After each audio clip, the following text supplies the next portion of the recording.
In the name of Allah the most merciful the most beneficent. Allah के नाम से आगाज करते हैं जो परवरदिगार बड़ा अजीम परवरदिगार है, जिसने तमाम जहानों को तख्लीक किया। दरूद पाक हजरत मोहम्मद मुस्तफ़ा सल्लल्लाहु अलैहि वसल्लम की ज़ात पर जो वजह तख्लीक कायनात हैं, जिनकी वजह से ये पूरी कायनात सजाई गई और जिनकी शफाअत पर हमें यकीन है। आज का टॉपिक हमारा दूसरा लेक्चर है टेंसेस के ऊपर। फर्स्ट ऑफ ऑल टेंस का इंट्रोडक्शन कराएंगे, उसके बाद पास्ट टेंस को हम पढ़ेंगे। जैसा कि हम पहले ही पढ़ चुके हैं कि टेंस जो है एक टर्म है जो लैटिन लैंग्वेज लातीनी जुबान से अखज़ की गई है। Tense is a word that has been derived from the Latin word tempus which means time and state of an action. Tense एक ऐसा वर्ड है जो लातीनी जुबान के लफ्ज टेम्पस से निकला है, जिसका मतलब होता है टाइम और स्टेट किसी भी एक्शन का। ये एक ऐसी टर्म है जो किसी भी एक्शन के टाइम और स्टेट को जाहिर करती है। इसकी अगर हम डेफिनेशन की बात करें तो जैसा कि यहां पे लिखा हुआ है, the tense of a verb shows, verb का टेंस जो होता है वो जाहिर करता है time and state of an action, किसी भी एक्शन के टाइम और स्टेट को जाहिर करता है। Or the tense of a verb represents the time of an action, tense जो होता है किसी भी वर्ब का एक्शन के टाइम को जाहिर करता है। तो ये टेंस की डेफिनेशन हो जाती है। थोड़ा सा अगर आगे चलें तो डिपेंडिंग अपॉन टाइम, टाइम के ऊपर डिपेंड करते हुए टेंस की हमारे पास तीन टाइप्स आ जाती हैं। डिपेंडिंग अपॉन टाइम टेंस की हमारे पास तीन टाइप्स आ जाती हैं। जैसे कि हम जानते हैं टाइम भी हमारे पास थ्री डिफरेंट टाइप्स का होता है। प्रेजेंट टाइम होता है, पास्ट टाइम होता है और फ्यूचर टाइम होता है।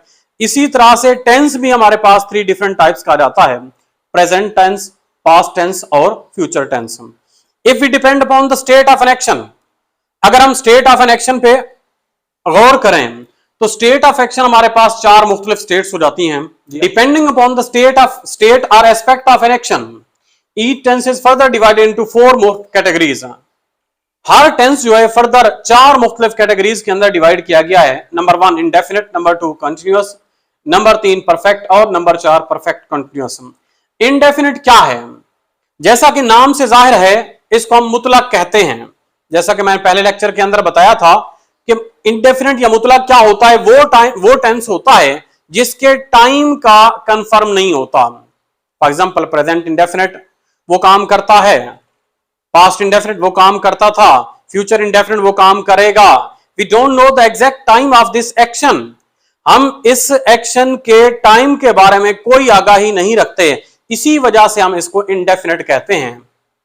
कंटिन्यूअस एक्शन के बारे में मैंने आपको पहले भी बताया हुआ है कि कंटिन्यूअस एक्शन वही होता है जो जारी होता है, जो कंप्लीट नहीं होता, जो इन प्रोसेस होता है। जैसे लेक्चर अभी जारी है, वीडियो रिकॉर्ड हो रही है, पंखा चल रहा है, सूरज चमक रहा है, बारिश हो रही है, वो एक्शन जो at the time of speaking continue होते हैं, उन एक्शन को हम नाम देते हैं कंटिन्यूअस का। नंबर नेक्स्ट हमारे पास है परफेक्ट। परफेक्ट का मतलब होता है तकमील तक पहुंच जाना। ऐसे एक्शन जो कंप्लीशन तक पहुंच चुके हैं, ऐसे एक्शन जो कंप्लीट मराइल तक जा चुके हैं, उन एक्शन को हम नाम देते हैं, ये एक्शन जो है परफेक्ट एक्शन है। चौथी स्टेट है परफेक्ट कंटिन्यूअस। ये दो लफ्ज हैं इसके अंदर, परफेक्ट भी है और कंटिन्यूअस भी है। परफेक्ट का मतलब मुकम्मल हो जाना और कंटिन्यूअस का मतलब जारी होना, यानी कुछ हिस्सा इस टेंस का मुकम्मल हो चुका है और कुछ हिस्सा अभी क्या है, जारी है। ये चार डिफरेंट स्टेट्स हो जाती हैं किसी भी एक्शन की। टाइम के ऊपर डिपेंड करते हुए तीन डिफरेंट टाइप्स थी, प्रेजेंट टाइम, पास्ट टाइम और फ्यूचर टाइम। इसी तरह से प्रेजेंट टेंस हो जाता है, पास्ट टेंस हो जाता है और फ्यूचर टेंस हो जाता है। और स्टेट्स के ऊपर डिपेंड करते हुए चार डिफरेंट स्टेट्स आ जाती हैं, continuous indefinite state, continuous state, perfect state और perfect continuous state, perfect continuous state. In this way all together, इस तरह से तमाम अगर तीन को चार के साथ मल्टीप्लाई करें तो there are 12 tenses in English. English के अंदर 12 टेंसेज हो जाते हैं, जिनकी तरतीब और जिनके नाम यहां पर लिखे गए हैं। प्रेजेंट इंडेफिनिट टेंस फिलहाल मुतलक, प्रेजेंट कंटिन्यूअस टेंस फिलहाल जारी, प्रेजेंट परफेक्ट टेंस फिलहाल मुकम्मल, प्रेजेंट परफेक्ट कंटिन्यूअस टेंस फिलहाल मुकम्मल जारी। पास्ट इंडेफिनिट टेंस फेल माजी मुतलक, पास्ट कंटिन्यूअस टेंस फेल माजी जारी, पास्ट परफेक्ट टेंस फेल माजी मुकम्मल, पास्ट परफेक्ट कंटिन्यूअस टेंस फेल माजी मुकम्मल जारी। फ्यूचर इंडेफिनिट टेंस फेल मुस्तकबिल मुतलक, फ्यूचर कंटिन्यूअस टेंस, फेल मुस्तकबिल जारी, फ्यूचर परफेक्ट टेंस, फेल मुस्तकबिल मुकम्मल, और last but not least future perfect continuous tense, फेल मुस्तकबिल मुकम्मल जारी। नेक्स्ट जो आज का लेक्चर है हमारा वो है पास्ट टेंस के ऊपर। आइए हम पास्ट टेंस को देखते हैं कि पास्ट टेंस हमसे क्या बात करता है। जी, past indefinite tense. Past indefinite tense फेल माजी मुतलक, फेल माजी मुतलक, पास्ट इंडेफिनिट टेंस फेल माजी मुतलक, नाम से जाहिर है।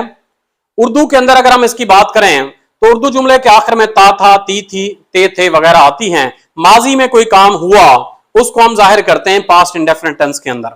माजी में कोई काम हुआ, एक दिन पहले हुआ, 2 दिन पहले हुआ, 3 दिन पहले हुआ, इसको हम माजी करीब भी कहते हैं।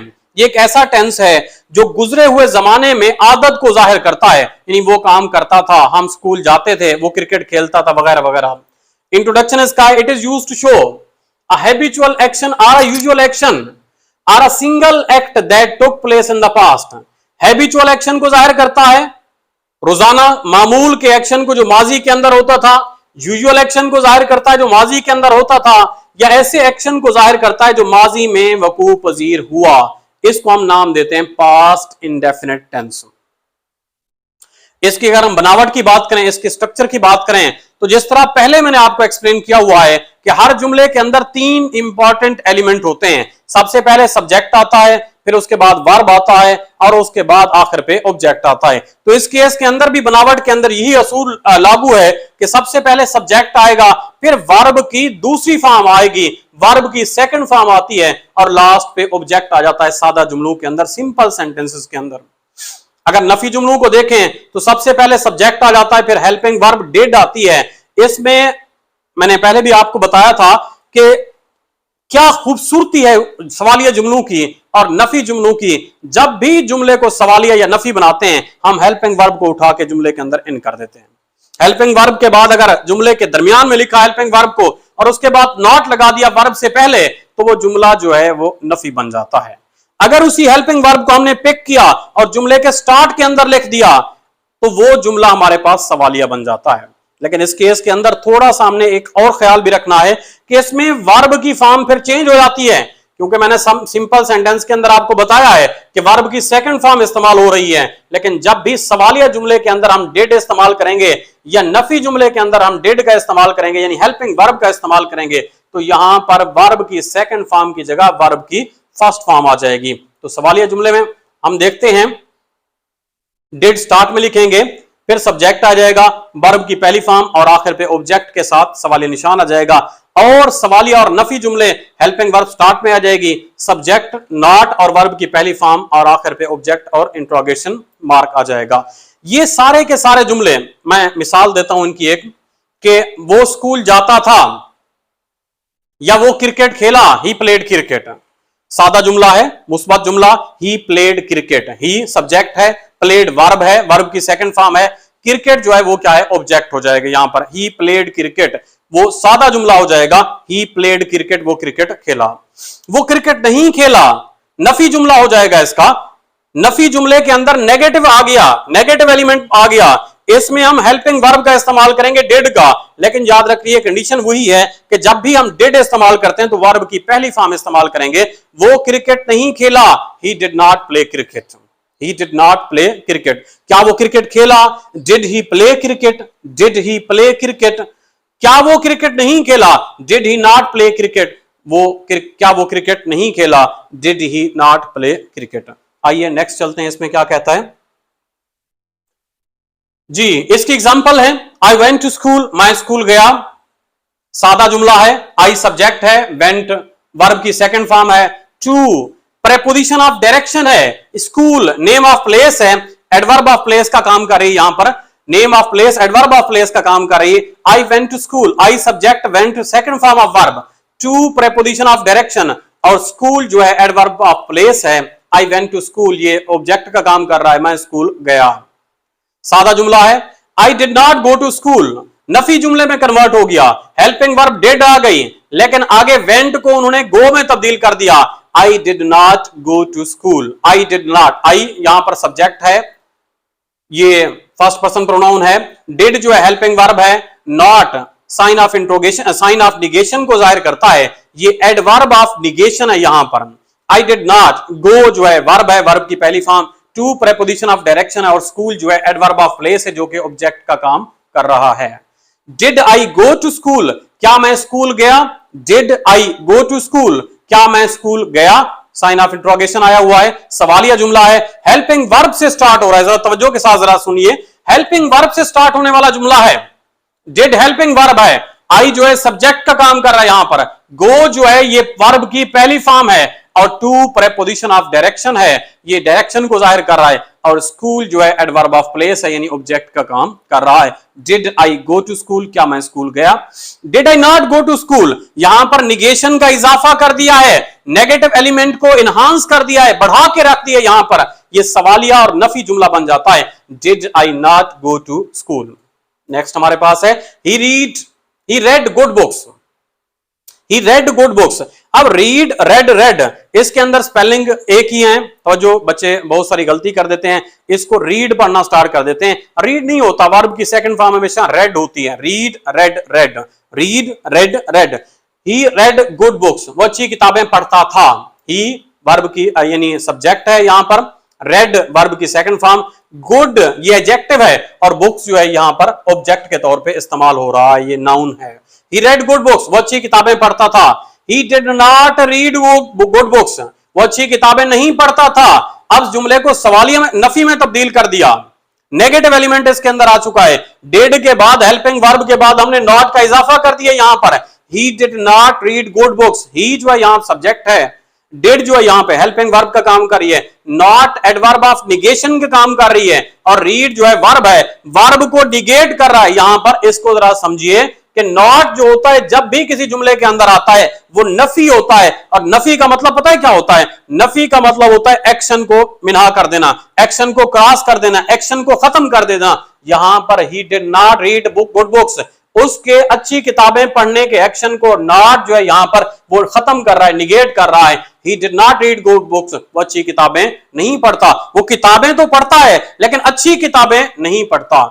Did he read good books, क्या वो अच्छी किताबें पढ़ता है? जुमला सवालिया आ गया, हेल्पिंग वर्ब स्टार्ट में आ गई, और आखिर पे साइन ऑफ इंट्रोगेशन यानी ये सवालिया निशान आ गया। Did he not read good books, क्या वो अच्छी किताबें नहीं पढ़ता? जुमला सवालिया भी है और जुमला नफी भी है। He ran for his life, वो अपनी जिंदगी के लिए भागा। He ran for his life, वो जिंदगी बचाने के लिए भागा। He did not run for his life, वो जिंदगी बचाने के लिए ना भागा, नफी जुमला है। Did he run for his life, अब जरा देखिए, इसमें सादा जुमला था, वर्ब की सेकंड फॉर्म रैन लगाई यहां पे, लेकिन जब भी इसको नेगेटिव में तब्दील किया या इंट्रोगेटिव में तब्दील किया तो सेकंड फॉर्म से फिर वर्ब की फर्स्ट फॉर्म आ गई। he did not run for his life, वो अपनी जिंदगी के लिए ना भागा। Did he run for his life, क्या वो जिंदगी बचाने के लिए भागा? Did he not run for his life, क्या वो जिंदगी बचाने के लिए ना भागा? तो ये सारी एग्जांपल्स थी। इसी तरह की और भी एग्जांपल्स हो सकती हैं, तो बेटा आप लोगों ने इसको क्या करना है, इन एग्जांपल्स को मजीद देखिए ताकि ये जो स्ट्रक्चर है, ये जो बनावट है पास्ट इंडेफिनिट टेंस की, ये बेहतर से बेहतर हो जाए। नेक्स्ट हमारे पास है एडवर्ब ऑफ टाइम। वो एडवर्ब जो पास्ट इंडेफिनिट टेंस के अंदर इस्तेमाल होते हैं, जिनसे हमें हिंट मिलता है कि कोई टेंस, जब हम वर्ब की करेक्शन वाला टॉपिक पढ़ते हैं तो वर्ब की करेक्शन के अंदर हमें पता चलना चाहिए, हमें एक हिंट होता है, हिंट मिलता है कि कौन सा टेंस कौन से जुमले के अंदर इस्तेमाल किया गया है। तो ये adverb of place, adverb of time इस्तेमाल होते हैं। इन एडवर्ब ऑफ टाइम से हमें ये जिक्र मिलता है, ये हिंट मिलता है, ये पता चलता है कि ये टेंस जो है वो पास्ट इंडेफिनिट टेंस है। जैसे यस्टरडे कल को जाहिर करता है, गुजरे हुए जमाने को, ago and last. Any other adverb showing the past tense, कोई और भी एडवर्ब इस्तेमाल हो सकता है जो पास्ट टेंस को जाहिर करता है। तो जब भी किसी जुमले के अंदर एगो आ जाए, यस्टरडे आ जाए, लास्ट डे आ जाए, लास्ट वीक आ जाए, लास्ट समर आ जाए, लास्ट ईयर आ जाए, तो ये वो एडवर्ब ऑफ टाइम है जो ऑटोमेटिकली जुमले को डिपिक्ट करते हैं कि जुमला जो है पास्ट इंडेफिनिट टेंस से ताल्लुक रखता है। नेक्स्ट हमारे पास है यूज ऑफ टेंस। ये पास्ट इंडेफिनिट टेंस इस्तेमाल कहां पे होता है? पास्ट इंडेफिनिट टेंस इस्तेमाल कहां पे होता है, इसको जरा तवज्जो के साथ आपने देखना है।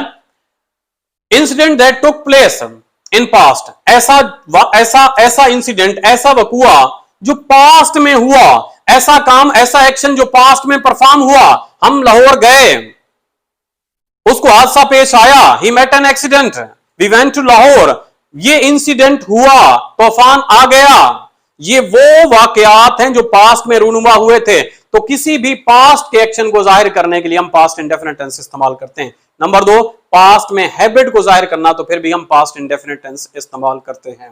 Number 3, it is used in combination with the past continuous tense. देखें, ये दो तरह के कॉम्बिनेशन के अंदर इस्तेमाल होता है। ये पास्ट कंटीन्यूअस टेंस के साथ भी इस्तेमाल होता है और पास्ट परफेक्ट टेंस के अंदर भी इस्तेमाल होता है। पास्ट कंटीन्यूअस टेंस के अंदर कब इस्तेमाल होता है, आइए जरा देखते हैं। If one action was in continuation, अगर एक एक्शन जारी था पास्ट के अंदर और दूसरा उसी वक्त हैपेंड हुआ, एक एक्शन पास्ट में जारी था, टाइमलाइन के ऊपर एक एक्शन जा रहा था, फॉर एग्जांपल मैं गाड़ी चला रहा था तो सामने क्या हुआ, मुझे मेरा दोस्त मिल गया। एक एक्शन जारी था, दूसरा एक्शन हुआ, वो जो एक्शन हुआ उसको हम पास्ट इंडेफिनिट टेंस कहते हैं। उसमें वर्ब की सेकंड फॉर्म आती है, जो जारी था उसमें वाज और वर्ब के साथ आईएनजी फॉर्म आती है। तो पास्ट कंटीन्यूअस टेंस के साथ एज अ कॉम्बिनेशन के तौर पे भी पास्ट इंडेफिनिट टेंस इस्तेमाल होता है। नंबर 4, ये पास्ट परफेक्ट टेंस के अंदर भी इस्तेमाल होता है। ऐसा होता है बालों का, हम देखते हैं कि कोई मुरक्कब जुमला इस्तेमाल होता है, जब दो जुमलों को इकट्ठे जोड़ दिया जाता है पास्ट के अंदर। फॉर एग्जांपल, डॉक्टर के आने से पहले मरीज मर चुका था, पुलिस के आने से पहले चोर भाग चुका था, जब मैं स्कूल पहुंचा तो पियन जो है घंटी बजा चुका था। तो दो एक्शन जब माजी के अंदर कंप्लीट हुए हूं, माजी के अंदर हुए हूं दो एक्शन, तो वो एक्शन जो पहले हुआ होगा, माजी दूर वाला, माजी बईद वाला एक्शन जो होगा उसको हम पास्ट परफेक्ट कहेंगे, और माजी करीब वाला जो एक्शन होगा उसको हम पास्ट इंडेफिनिट टेंस कहेंगे। आइए देखते हैं इसमें क्या लिखता है। It is used in combination with the past perfect tense if two action took place in past, the action that took place before will be past perfect tense and the latter will be past indefinite tense. वो action जो पहले हुआ होगा वो past perfect होगा, जो बाद में हुआ होगा पास्ट इंडेफिनिट होगा। और पास्ट परफेक्ट में हेड के साथ वर्ब की थर्ड फॉर्म लगाते हैं और पास्ट इंडेफिनिट के अंदर वर्ब की सेकंड फॉर्म लगाते हैं। नेक्स्ट हमारे पास है एग्जांपल्स हैं। He went to Lahore yesterday, वो कल लाहौर गया। कायदे आजम वर्क वेरी हार्ड, कायदे आजम ने सख्त मेहनत की। He used to deliver, he used to deliver आ। अब यहां पर देखें यूज्ड टू का इस्तेमाल है, यूज्ड टू जब आ गया तो आगे deliver second form of verb नहीं आएगी, यहां पर फर्स्ट फॉर्म ऑफ वर्ब आएगी। He used to deliver lecture regularly, he used to play cricket, he was playing the piano when I slept. अब यहां पर देखें when I slept, he was, ये पास्ट कंटीन्यूअस टेंस है और यहां पर पास्ट इंडेफिनिट टेंस है। वो पियानो बजा रहा था जब मैं सोया, he was playing the piano when I slept. She was dancing when I entered the room, entered home, जब मैं घर पहुंचा तो वो नाच रही थी। The farmers were ploughing the field when it started raining, when it started raining, किसान जो थे वो खेतों में हल चला रहे थे जब बारिश शुरू हुई। I was having a bath when the telephone wrong, मैं बात ले रहा था जब टेलीफोन की घंटी बजी। The bus started while I was boarding, जब मैं बस पे चढ़ रहा था बस स्टार्ट हो गई। नेक्स्ट एग्जांपल है हमारे पास पास्ट कंटीन्यूअस टेंस है। इसी के साथ एग्जांपल और भी रह गई जिसमें पास्ट इंडेफिनिट और पास्ट परफेक्ट का कॉम्बिनेशन होता है, तो उसको मैं सिंपली आपको बता सकता हूं कि डॉक्टर के आने से पहले मरीज मर चुका था। The patient had died, the patient had died before the doctor केम, जब डॉक्टर आया, before the doctor came, doctor के आने से पहले पेशेंट जो था वो मर चुका था। नेक्स्ट हमारे पास है पास्ट कंटीन्यूअस टेंस। नाम से जाहिर होता है फेल माजी जारी। क्या नाम है इसका? फेल माजी जारी। माजी के अंदर किसी काम के जारी रहने को जाहिर करता है, पास्ट के अंदर किसी काम के, किसी एक्शन के जारी रहने को जाहिर करता है, किसी एक्शन के कंटिन्यू होने को जाहिर करता है। वो काम कर रहा था, ही वॉज वर्किंग, हम खेल रहे थे, वी वर प्लेइंग, वो नाच रहे थे, दे वर डांसिंग, वो स्विमिंग कर रहे थे, दे वर स्विमिंग, वो हॉकी खेल रहे थे, दे वर प्लेइंग हॉकी। तो वो एक्शन जो पास्ट के अंदर जारी थे किसी लम्हे, किसी भी लम्हे तक वो एक्शन जो जारी रहे पास्ट में, उनके लिए हम इस्तेमाल करते हैं पास्ट कंटीन्यूअस टेंस। क्या कहता है यहां पर? It is used to show an action going on at a certain point in time in past. मखसूस वक्त के ऊपर पास्ट के अंदर कोई एक्शन जारी था, उस एक्शन के लिए हम इस्तेमाल करते हैं पास्ट कंटिन्यूअस टेंस। इसके स्ट्रक्चर की बात करें, इसका जो स्ट्रक्चर है, इसकी जो बनावट है, उसमें सबसे पहले सब्जेक्ट आता है। जैसे मैंने पहले बताया, किसी भी जुमले के अंदर सबसे पहले सब्जेक्ट आता है, फिर वर्ब आती है और फिर आखिर पे क्या आ जाता है, ऑब्जेक्ट आ जाता है। इस केस के अंदर क्योंकि हेल्पिंग वर्ब इस्तेमाल हो रही है, क्या इस्तेमाल हो रही है, हेल्पिंग वर्ब इस्तेमाल हो रही है, इसलिए यहां पर क्या है, हेल्पिंग वर्ब यानी वाज वर आएगी, सब्जेक्ट के बाद यहां पर हेल्पिंग वर्ब लगाएंगे और हेल्पिंग वर्ब के बाद वर्ब की आईएनजी फॉर्म आएगी और आखिर पे क्या आ जाएगा, ऑब्जेक्ट आ जाएगा। ये सादा जुमले हो जाएंगे हमारे पास। अगर हमने इसको नफी बनाना है तो हेल्पिंग वर्ब वाज और वर के बाद नॉट लगा देते हैं। अगर हमने इसका सवालिया बनाना है तो हेल्पिंग वर्ब वाज और वर को स्टार्ट में ले आते हैं, और अगर सवालिया और नफी दोनों बनाने हैं तो हेल्पिंग वर्ब स्टार्ट में आ जाएगी। इसके स्ट्रक्चर की बात करें अगर हम, तो पास्ट कंटिन्यूअस टेंस का जो स्ट्रक्चर है, जैसे मैंने पहले बताया कि सबसे पहले जुमले के अंदर जो है सब्जेक्ट आता है, सब्जेक्ट के बाद वर्ब आती है और आखिर पे ऑब्जेक्ट आ जाता है। लेकिन पास्ट कंटिन्यूअस टेंस के अंदर हेल्पिंग वर्ब इस्तेमाल होती है, हेल्पिंग वर्ब वाज और वर इस्तेमाल होती है। इसके अगर हम कॉम्बिनेशन की बात करें, सब्जेक्ट और वर्ब के कॉम्बिनेशन की बात करें, सब्जेक्ट और हेल्पिंग वर्ब के कॉम्बिनेशन की बात करें, तो वाज जो होती है वो सिंगुलर सब्जेक्ट के साथ इस्तेमाल होती है और जो वर होता है वो प्लूरल सब्जेक्ट के साथ इस्तेमाल होता है। आइए देखते हैं इसमें क्या लिखा है। सब्जेक्ट आएगा, हेल्पिंग वर्ब सादा जुमलों के अंदर हेल्पिंग वर्ब वाज और वर्ब के साथ आईएनजी फॉर्म आएगी और आखिर पे क्या आ जाएगा, ऑब्जेक्ट। और अगर हमने जुमले को सवालिया बनाना है तो हेल्पिंग वर्ब के बाद नॉट आ जाएगा, फिर उसी तरह से सेम स्ट्रक्चर जो है रिपीट होगा। अगर हमने जुमले को क्या करना है, नफी बनाना है, तो इसमें ये स्ट्रक्चर आएगा, और अगर सवालिया बनाना है तो हेल्पिंग वर्ब को हम स्टार्ट में लिख देंगे। हेल्पिंग वर्ब स्टार्ट में आ जाएगी, फिर उसके बाद सब्जेक्ट वर्ब की यानी आईएनजी फॉर्म आ जाएगी, उसके बाद जो होगा ऑब्जेक्ट आ जाएगा, सवालिया निशान। हेल्पिंग वर्ब अगर हमने जुमले को नफी और सवालिया दोनों बनाने हैं तो सबसे पहले जो है हेल्पिंग वर्ब आएगी, फिर सब्जेक्ट आएगा, फिर नॉट और वर्ब की पहली के साथ आईएनजी फॉर्म आएगी, आखिर पे क्या होगा, ऑब्जेक्ट आ जाएगा। इसकी अगर मजीद बनावट को देखें, वो खत लिख रहा था, he was writing a letter, वो खत लिख रहा था, he was writing a letter, past में कोई एक्शन जारी था, वो खत नहीं लिख रहा था, नफी बना दिया हमने, he was not writing a letter, he was not writing a letter, वो खत नहीं लिख रहा था। क्या वो खत लिख रहा था, was he writing a letter. क्या वो खत नहीं लिख रहा था, was he not writing a letter. He के साथ हमने वाज का इस्तेमाल किया। वो मैच खेल रहे थे, वो क्रिकेट खेल रहे थे, दे वर प्लेइंग क्रिकेट, दे के साथ वर का इस्तेमाल होता है, दे वर प्लेइंग क्रिकेट, वो क्रिकेट खेल रहे थे। क्या वो क्रिकेट खेल रहे थे, वर दे प्लेइंग क्रिकेट, सवालिया बन जाएगा इसमें, वर दे प्लेइंग क्रिकेट। क्या वो क्रिकेट खेल रहे थे, वर दे प्लेइंग क्रिकेट, वो क्रिकेट नहीं खेल रहे थे, दे वर नॉट प्लेइंग क्रिकेट। क्या वो क्रिकेट नहीं खेल रहे थे, वर दे नॉट प्लेइंग क्रिकेट। आइए इसकी मजीद हम आगे देखते हैं। सब्जेक्ट और वर्ब का एग्रीमेंट है, वही हेल्पिंग वर्ब का, ही शी इट, और किसी भी सिंगुलर नाम के साथ जो है वाज इस्तेमाल होती है, यू दे एंड वी के साथ जो है वर्ब इस्तेमाल होता है। यही कॉम्बिनेशन इसका। आगे इसकी एग्जांपल्स हैं। एग्जांपल, अब इसकी एग्जांपल्स को देखते हैं। I was going to school, मैं स्कूल जा रहा था, मैं स्कूल जा रहा था, I was going to school. मैं स्कूल नहीं जा रहा था, I was not going to school, नफी बन जाएगा। Was I going to school, क्या मैं स्कूल जा रहा था। Was I not going to school, क्या मैं स्कूल नहीं जा रहा था। The boy was solving the sum, लड़का सवाल हल कर रहा था। The boy was not solving the sum, लड़का सवाल हल नहीं कर रहा था। Was the boy solving the sum, क्या लड़का सवाल हल कर रहा था। Was the boy not solving the sum, क्या लड़का सवाल हल नहीं कर रहा था। ही वाज रनिंग फास्ट, वो तेज दौड़ रहा था। He was not running fast, वो तेज नहीं दौड़ रहा था। वाज ही रनिंग फास्ट, क्या वो तेज दौड़ रहा था। Was he not running fast, क्या वो तेज नहीं दौड़ रहा था। तो ये इसकी एग्जांपल्स हैं।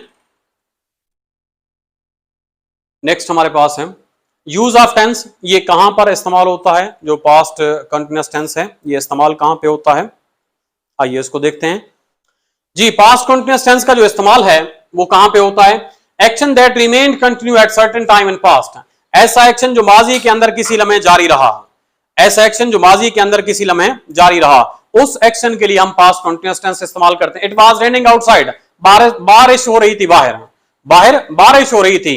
ही वाज वर्किंग हार्ड, वो मेहनत कर रहा था।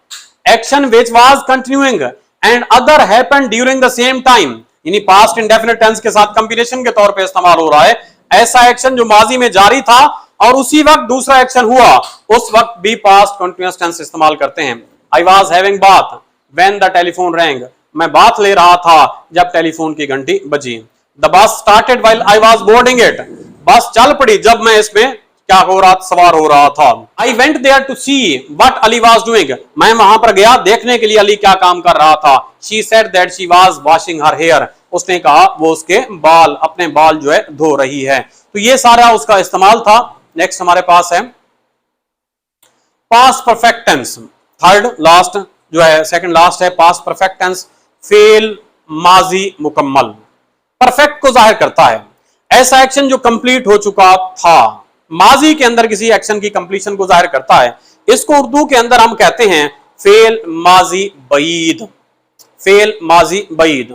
माजी मुकम्मल है। उर्दू जुमले के आखिर में चुका था, चुके थे, चुकी थी वगैरह, ये चुके थी वगैरह इस्तेमाल करते हैं। वो काम कर चुके थे, हम खाना खा चुके थे, तुम खाना खा चुके थे, तुम मैच खेल चुके थे, हम जो है मैच जीत चुके थे। तो ये वो टेंस है जो पास्ट में किसी एक्शन की कंप्लीशन को जाहिर करता है। क्या लिखा हुआ है यहां पर, it is used to show an action completed at some time in past, some point in past. Normally it referred for the action took place before a certain point in time. यहां पर मैंने एक time line draw की है, जरा तवज्जो के साथ बेटा देखिएगा इसको। टाइम लाइन है, ये पास्ट एक्शन को जाहिर करती है, पास्ट टाइम को जाहिर करती है। कल की एक लाइन है जो कल को जाहिर करती है, यहां से लेकर यहां तक कल है। तो एक एक्शन पहले हुआ, दूसरा एक्शन बाद में हुआ, दोनों एक्शन कल हुए थे। तो कल के एक्शन में जो पहला एक्शन होगा वो पास्ट परफेक्ट होगा, जो बाद में हुआ होगा वो पास्ट इंडेफिनिट टेंस होगा। पास्ट परफेक्ट यानी फेल माजी मुकम्मल, इसमें हेड के साथ थर्ड फॉर्म आएगी। और पास्ट इंडेफिनिट यानी फेल माजी मुतलक, इसमें वर्ब की सेकंड फॉर्म आएगी। तो बच्चे यहां पे थोड़ा कंफ्यूज हो जाते हैं, इसलिए मैंने ये टाइम लाइन ड्रा करके इसको समझा दिया। आइए इसका बनावट देखते हैं। इसकी जो बनावट है वही सिंपली रूल है, सबसे पहले सब्जेक्ट, फिर उसके बाद वर्ब, हेल्पिंग वर्ब है तो हेल्पिंग वर्ब आएगी, फिर वर्ब की फॉर्म आएगी और उसके बाद जो होगा ऑब्जेक्ट आएगा। यहां पर हम हेल्पिंग वर्ब जो है हेड इस्तेमाल करते हैं। सब्जेक्ट हमारे पास आएगा, हेल्पिंग वर्ब हेड है, हेड के साथ ओनली हेड आती है यहां पे, और थर्ड फॉर्म ऑफ वर्ब और आखिर पे ऑब्जेक्ट आ जाता है। फिर हमारे पास अगर हमने जुमले को नफी बनाना है, सब्जेक्ट हेड के साथ नॉट आ जाता है और थर्ड फॉर्म ऑफ वर्ब और आखिर पे क्या आ जाता है, ऑब्जेक्ट। अगर जुमले को हमने सवालिया लेके चलना है तो हेल्पिंग वर्ब यानी हेड को हम स्टार्ट में लिख देंगे, फिर सब्जेक्ट आ जाएगा, थर्ड फॉर्म ऑफ वर्ब और आखिर पे क्या आ जाएगा, ऑब्जेक्ट आ जाएगा। अगर हमने हेल्पिंग सवालिया और नफी जुमला बनाना है, हेल्पिंग वर्ब हेड स्टार्ट में आ जाएगी, सब्जेक्ट आ जाएगा, फिर उसके बाद नॉट आ जाएगी और थर्ड फॉर्म ऑफ वर्ब और आखिर पे क्या आ जाएगा, ऑब्जेक्ट आ जाएगा। हम मैच जीत चुके थे, इसी को देखते हैं सादा जुमला। हम मैच जीत चुके थे, we had won the match, we had won the match. सादा जुमला है, वी सब्जेक्ट है, हेड जो है हेल्पिंग वर्ब है, वन जो है वर्ब की थर्ड फॉर्म है और द मैच जो है यहाँ पे ऑब्जेक्ट का काम कर रहा है। We had won the match, क्या हम मैच जीत चुके थे, had we won the match सवालिया जुमला हो जाएगा। हम मैच नहीं जीत चुके थे, we had not won the match, we had not won the match नफी जुमला हो जाएगा। क्या हम मैच नहीं जीत चुके थे, सवालिया नफी दोनों, had we not won the match, had we not won the match. आइए देखते हैं इसकी एग्जांपल्स कहां लिखी हैं। I had gone to school, मैं स्कूल जा चुका था। I had gone to school, मैं स्कूल जा चुका था। इसका अगर हम ऑपरेशन करें तो आई जो है हमारे पास सब्जेक्ट है, हेड जो है हमारे पास हेल्पिंग वर्ब है, गॉन जो है वर्ब की थर्ड फॉर्म है और टू जो है प्रेपोजिशन ऑफ डायरेक्शन है और स्कूल जो है यहाँ पर एडवर्ब ऑफ प्लेस यानी ऑब्जेक्ट का काम कर रहा है। I had not gone to school, मैं स्कूल नहीं जा चुका था। Had I gone to school, क्या मैं स्कूल जा चुका था, सवालिया जुमला बन गया। Had I not gone to school, क्या मैं स्कूल नहीं जा चुका था, सवालिया और नफी दोनों इसमें आ गए। The police had caught the thief, police चोर को पकड़ चुकी थी। The police had caught the thief, police चोर को पकड़ चुकी थी। The police had not caught the thief, Nafi बन गया, पुलिस ने चोर को नहीं पकड़ा था या पुलिस चोर को नहीं पकड़ चुकी थी। Had the police caught the thief, क्या पुलिस चोर को पकड़ चुकी थी। Had the police not caught the thief, क्या पुलिस चोर को नहीं पकड़ चुकी थी। नेक्स्ट, इसका इस्तेमाल कहां पे होता है, it is used when two action took place at a certain point in past. जैसा कि मैंने पहले ही बताया था, अगर दो एक्शन माजी के अंदर हुए हों, वो एक्शन जो पहले हुआ होगा वो पास्ट परफेक्ट होगा और जो एक्शन बाद में हुआ होगा वो पास्ट इंडेफिनिट टेंस होगा। आइए देखते हैं इसमें क्या है। It is used when two action took place at certain point in past, the action that took place earlier will be past indefinite past perfect tense and the action that took place latter will be past indefinite tense. We use past perfect tense in if clause. दूसरा इस्तेमाल कहां पे होता है? ये जो third conditional sentence होते हैं जिनको मैंने पहले बताया हुआ है आप लोगों को, ये इसमें जो है डिस्क्रिप्शन के अंदर इसका लिंक भी दे दूंगा। थर्ड कंडीशनल सेंटेंस के अंदर भी इनका पास्ट परफेक्ट टेंस का इस्तेमाल होता है। पहले पार्ट के अंदर जो पहली मेन क्लास होती है और दूसरी क्लास के अंदर वुड हैव के साथ थर्ड फॉर्म का इस्तेमाल होता है। नेक्स्ट हमारे पास इफ क्लास के अंदर वही बात है, if clause plus past perfect tense आ जाता है यहाँ पे और सब्जेक्ट के बाद वुड हैव और थर्ड फॉर्म आ जाती है। और if he had asked me, जैसे if he had asked me I would have helped him, यहां पर पास्ट परफेक्ट टेंस का इस्तेमाल हुआ है। If he had taken the examination, यहां भी पास्ट परफेक्ट टेंस का इस्तेमाल, he would have achieved the good marks. जी past perfect continuous tense, last but not least, फेल माजी मुकम्मल जारी, फेल माजी मुकम्मल जारी। ऐसा एक्शन जो पास्ट में किसी वक्त तक जारी रहा, पास्ट में किसी वक्त तक जारी रहा, जारी था, वक्त भी उसके अंदर ऐड था, वो काम करता रहा था, ता रहा था, ती रही थी, ते रहे थे। उर्दू जुमले के आखिर में ये निशानी आती हैं, वो काम करता रहा था, हम काम करते रहे थे, तुम काम करते रहे थे, ता रहा था, ती रहे थे, ते रहे थे। या सिंपली हम इस तरह से भी कह सकते हैं, उर्दू जुमले के आखिर में रहा था, रही थी, रहे थे आता है, लेकिन वक्त का इजाफा किया जाता है, वक्त भी साथ में ऐड कर दिया जाता है, तो वो जुमला जो होता है वो पास्ट परफेक्ट कंटिन्यूअस टेंस बन जाता है। इंट्रोडक्शन में क्या लिखा है? It is used to show an action which had been going on for some time in past and finished at some definite time in the past। Past में कुछ अरसे के लिए जारी रहा और कुछ अरसे तक जारी रहने के बाद वो खत्म हो गया, तो उस वक्त हम इस्तेमाल करते हैं पास्ट परफेक्ट कंटिन्यूअस टेंस। इसकी बनावट देखते हैं, इसका स्ट्रक्चर देखें, वही सिंपली जी इसका जो स्ट्रक्चर है, सब्जेक्ट आएगा शुरू में, हेल्पिंग वर्ब हैड आएगी और हैड के साथ बीन इस्तेमाल होती है, आईएनजी फॉर्म आती है, ऑब्जेक्ट सिंस और फार और टाइम आ जाता है।